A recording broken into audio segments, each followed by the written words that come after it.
How's it going, guys? This is TacTixHD here, bringing you another NHL 13 video. This video, guys, I want to talk about the breaking news, which is Brian Burke being fired. Basically, guys, I was going to tell you a few of the reasons why people are speculating he was fired, as well as some of the good deals I think he made, some of the bad deals I think he made, and basically my thought on the whole situation. If you guys like, you could leave your thoughts in the comments. I'd actually really appreciate that. I'm interested to see what you guys think. So basically, guys, there's kind of three things going around. The one is that the new management really wasn't liking Brian Burke. If you don't know, there was actually new management last year. The Rogers and Bell took over the management and ownership of Toronto Maple Leafs, and apparently they didn't really like Brian Burke's style, something like that. You know, they weren't really digging him.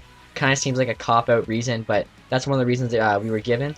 Another reason, guys, obviously they didn't make the playoffs the last 4 years. That's an obvious one. And the third reason, guys, something to do with the Luongo, actually, is that Burke really wasn't interested in trading for Luongo, but owners wanted to trade for him, get an all-star goalie in, you know, increase ticket sales, have a better chance of the playoffs. But if you guys don't know, Burke's plan actually was, right now, I think more than half the Toronto Maple Leafs players' contract expires at the end of this year. So Burke was going to have a ton of money to work with going into the offseason, and this is one of the best offseasons for free agents. Corey Perry and Brian Getzlaf, who both Burke actually drafted, would be free agents, so if they're still available, he'd probably pursue one or not both of them. As well, there's all kinds of other really good free agents, so probably depending on how people did this year, he's going to choose who to re-sign, and then just have a whole bunch of money in the offseason. But with the new CBA agreement, it kind of like messed up his plan a little bit, didn't have as much money to spend. Also, there's new rules with contracts and stuff, and that kind of was one downfall. But some good moves he made, guys. Like I was saying, I want to talk about some good things he did. I think the Dion Phaneuf trade was amazing. Traded Stajan, Ian White, and Hagman for Dion Phaneuf and Keith Aulie. Absolute steal. Phaneuf's best defenseman on the team, an all-star defenseman, their captain. Another really good deal he made was trading Boschman for Gardner and Lupul. Got a younger, better defenseman in Gardner, as well as a first-line winger in Lupul. It's just a great deal. And then another one he made was trading Lebda, and I think like a prospect or a pick, for Cody Franzen, a good young defenseman, and Matthew Lombardi, who's a good third or fourth line center when healthy. As well, guys, some people don't know, he actually was the one who signed Tyler Bozak, who for lately has been the first line center on the Maple Leafs due to not having, you know, that big first line center name.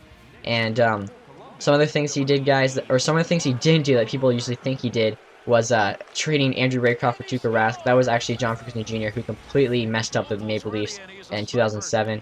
As well, signing Jeff Finger to that horrible contract was also John Ferguson Jr. And that's why when Brian Burke came in, he really had nothing to work with.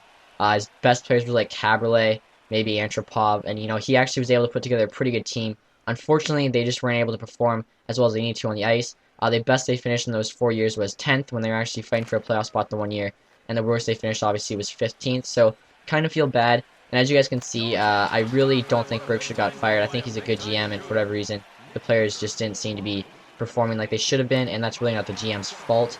It's more on the coaching staff, etc. And obviously, guys, the big deal Burke made was trading Kessel for trading 2 first-round picks and a second for Kessel, giving up Tyler Seguin and Dougie Hamilton. Most controversial deal. And honestly, guys, they got an all-star back and probably gave up 2 future all-stars. And I don't think that deal was right for them at that time. But had they made that deal right now, I think it would have been a good deal as they're trying to make the playoffs more than they have ever.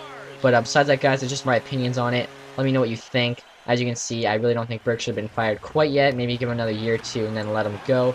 He's a proven track record. He also signed the Sedins in Vancouver. Kind of funny how it's all coming for a full circle with Luongo and everything. The new GM is actually a former GM of Vancouver, so, and he was the one who actually traded for Luongo and now might be trading for him again to get him to Toronto. So kind of crazy how this is all working out. Pretty interesting, exciting stuff happening in the NHL. And hope you guys are excited as I am. If you did enjoy this video, guys, please leave a like. Thanks for watching. Have a nice day. Goodbye.